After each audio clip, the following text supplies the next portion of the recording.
안녕하세요, 묘한의사입니다. 아토피 피부염을 치료하게 되면 가장 먼저 좋아지는 부위가 어딜까요? 일반적으로 아토피 피부염을 치료하면서 어디가 좋아지는지 그걸 모르는 분들이 많이 계세요. 사실 이건 굉장히 중요한 얘기인데, 아토피 피부염이 얼굴 먼저 낫는다, 이거 사실 교과서에 찾아봐도 없는 내용이거든요. 어디에도 나오지 않고 있어요. 사실 제가 처음 얘기한 걸 수 있거든요. 그런데 이게 왜 얼굴 먼저 낫는지 그 호전 순서를 모르는 이유가 뭐냐면, 우선 양방 피부과적으로 보면 사실 호전 순서를 알기가 어렵습니다. 이게 왜 그러냐면, 스테로이드제를 사용하면 바르는 부위가 나을 테니까요. 주사를 맞으면, 덱사 같은 걸 맞게 되면 전신 아토피가 줄게 되거든요. 먹는 약을 먹어도 전신에 반응을 하니까 호전 순서가 정해져 있지 않을 수밖에 없어요.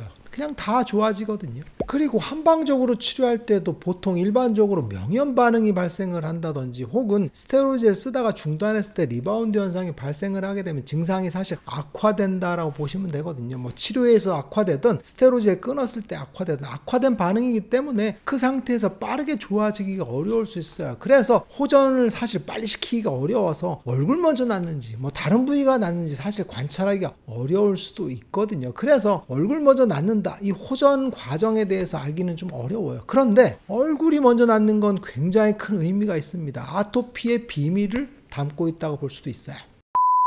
제가 아토피 피부 환자분들을 치료할 때 꼭 마지막에 하는 얘기가 있어요. 아토피는 얼굴 먼저 낫습니다. 그러면 치료 초반에는 얼굴을 꼭 관찰하라고 하거든요. 오늘 환자분이 한 분 오셨는데 얼굴이 정말 엉망이세요. 그리고 목도 심하셨거든요. 치료한 지 한 2달에서 3달 정도 넘어가셨는데 얼굴이 딴 사람이 되셨어요. 그래서 어머님이 많이 좋아하시던데, 얼굴 자체가 좋아지면 사실 그냥 멀쩡한 상태까지도 그냥 갈 수 있거든요. 그런데 아토피에 접히는 부위는 사실 왔다 갔다 할 수 있기는 해요. 왜? 그냥 긁는 것도 있기 때문에. 근데 얼굴은 많이 긁지 않기 때문에 호전을 그대로 다 받을 수 있는 그런 부분인 것 같아요. 그러면 아토피 피부염 치료할 때 호전 과정에서 얼굴 먼저 낫는다는 건 당연하게도 아토피의 얼굴이 가장 치료가 쉽다는 얘기거든요. 가장 늦게 낫는 부위는 목, 팔, 내측, 그리고 다리 오금 부위, 이렇게 정해져 있어요. 접히는 부위가 가장 심하거든요. 물론 심하게 긁는 부위가 있다면 당연히 그 부위가 늦게 낫겠죠. 특별히 이제 그런 부위는 엉덩이, 손목 같은 부위가 대표적으로 긁어서 늦게 낫는 부위다라고 보시면 돼요. 그래서 아토피 피부염의 일반적인 호전 과정은 사실은 얼굴, 그 다음에 배, 등, 그리고 팔도 외측이 먼저 낫게 되거든요. 그 다음에 접히는 부위, 그래서 오금 부위, 그 다음 목 부위, 이런 식으로 호전되는 게 일반적인 과정입니다. 이걸 알고서 치료를 하셔야 내가 잘 낫고 있구나, 이런 걸 알 수가 있죠. 왜 그러냐면 얼굴은 나았는데 팔은 안 나와. 그러면 좋아진 거예요? 좋아진 거죠. 그럼 팔은 왜 안 나왔을까요? 긁었다는 얘기죠. 그래서 호전 과정을 알면 치료에 대한 순응도가 높을 수 있거든요. 그러면 왜 얼굴이 먼저 낫고 접히는 부위가 늦게 나을까? 이 비밀이 사실은 아토피의 열쇠라고 볼 수 있습니다. 그리고 아토피의 병인을 간접적으로 알 수 있는 거죠. 무슨 병이든 먼저 낫는 부위는 병인이 가장 빨리 제거되는 거란 얘기죠. 그래서 가장 늦게 낫는 부위는 반대로 가장 병인이 완고하고 깊다란 얘기죠. 즉 병인이 지속적으로 쌓인 부위에 아토피는 가장 늦게 낫고, 가장 쉽게 제거되는 부위는 가장 먼저 낫겠죠.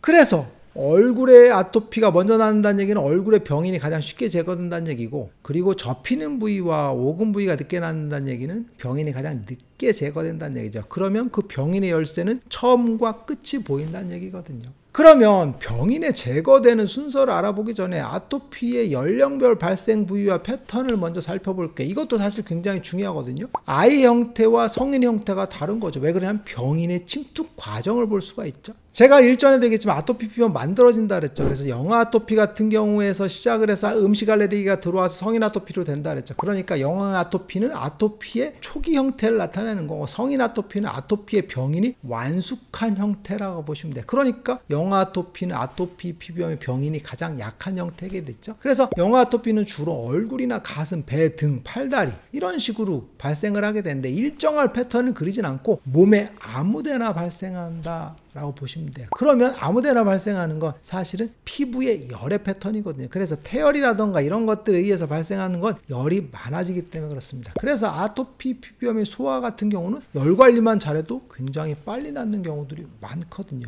그 열 때문인 거라고 보시면 돼요. 그러면 이 아토피 피부염이 4세에서 7세 전후로 소아 아토피로 변하거든요. 사실 소아 아토피부터는 성인 아토피와 거의 똑같다라고 보시면 돼요. 그래서 접히는 부위, 오금, 팔, 목 같은 부위에 이제 전형적인 형태를 보이거든요. 그래서 성인 아토피랑 똑같은 형태를 보이게 된다라고 보시면 돼요. 이거는 알레르기가 침투한 부위거든요. 그래서 영아 아토피 같은 경우는 단순 습진에서 시작을 해서 알레르기가 침투하면서 음식물 알레르기에 감작이 되고 그게 점점점 소아 아토피로 되면서 성인 아토피로 진행되거든요. 그래서 초기 형태는 열의 문제, 점점점 심해질수록 알레르기의 문제로 변형되기 때문에 접히는 부위가 발생한다고 보시면 돼요. 이상에서 살펴본 것과 같이 단순 습진 같은 경우는 열의 문제에서 발생하기 때문에 일정한 패턴을 그리지 않고 소아 아토피 같은 경우는 전신에 발생을 하죠. 그래서 얼굴이 심할 수도 있고 몸이 심할 수도 있고 아무데나 다 생깁니다. 그래서 피부의 열 그리고 몸속의 열 때문에 발생하는 경우가 굉장히 많죠. 그런데 소아 아토피로 진행을 하면서 알레르기의 패턴을 명확하게 그리기 때문에 이때는 알레르기가 침투하기 쉬운 부위로 발생하죠. 그래서 피부가 얇은 부위 그리고 혈액순환이 많은 부위 그리고 피부가 뜨거운 부위로 발생하죠. 그 부위가 공교롭게도 접히는 부위입니다. 그리고 목 같은 데 같은 경우는 혈액순환이 많이 되고 피부가 얇죠. 팔도 접히는 부위니까 피부가 얇고 혈액순환이 많이 돼요. 그래서 알레르기인자들이 쉽게 침투하는 부위다라고 보시면 돼요. 그리고 얼굴에서 예외적인 부위는 눈 주변이죠. 그래서 얼굴 아토피 같은 경우 가장 심한 부위는 사실은 눈 주변이다라고 볼 수 있어요. 그래서 눈 주변이 뻘겋게 되면서 이런 라인으로 해서 귀 쪽으로 연결되죠. 귀도 여기가 부들부들하면서 안에 같은 경우는 점막이 발달해 있거든요. 그래서 웨이도형 같은 경우가 발생되는 경우들이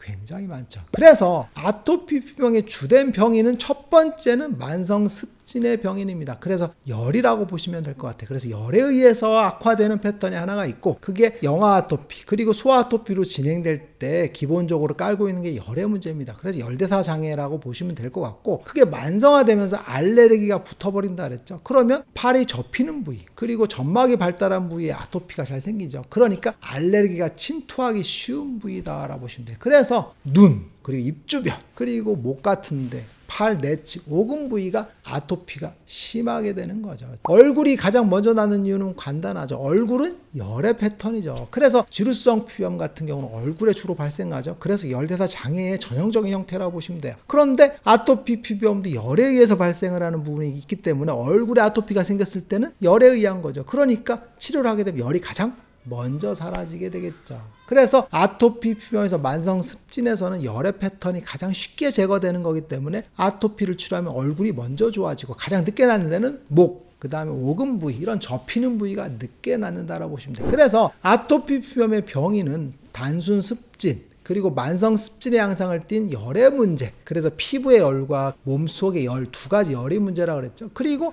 알레르기라는 문제가 벌어지겠죠. 그래서 음식물 알레르기라든지 흡입 알레르기가 결합되는 거죠. 그래서 아토피 피부염 만성 습진과 알레르기가 결합된 문제라고 보시면 돼요. 그러면 열의 문제를 먼저 제거되는 게 일반적인 병의 특성이기 때문에 치료를 하게 되면 열이 먼저 좋아지겠죠. 그리고 알레르기는 좀 늦게 낫고 오랫동안 관리를 해줘야 되기 때문에 접히는 부위, 목 같은 데나 팔 내측은 늦게 낫는다라고 보시면 될 것 같아요. 오늘 시간에는 아토피 피부염에서 호전 순서를 얘기했어요. 아토피 피부염 일반적으로 얼굴이 가장 먼저 낫고요. 가장 늦게 낫는 데는 대체로 목 같은 데 그리고 오금 부위, 팔 내측 이런 접히는 부위가 늦게 난다고 보시면 돼요. 그 이유는 아토피는 열과 알레르기가 결합된 패턴이기 때문에 치료를 하게 되면 열 먼저 가장 제거되거든요. 그래서 얼굴이 가장 먼저 낫게 되는 그런 특성이라고 보시면 돼요. 그래서 얼굴이 먼저 낫는 걸 알고 치료를 하게 되면 얼굴이 좋아졌으니까 아토피는 잘 낫고 있다 이렇게 인식하시면 될 것 같습니다. 묘한 의사에게 궁금한 거 있으면 댓글 남겨주세요.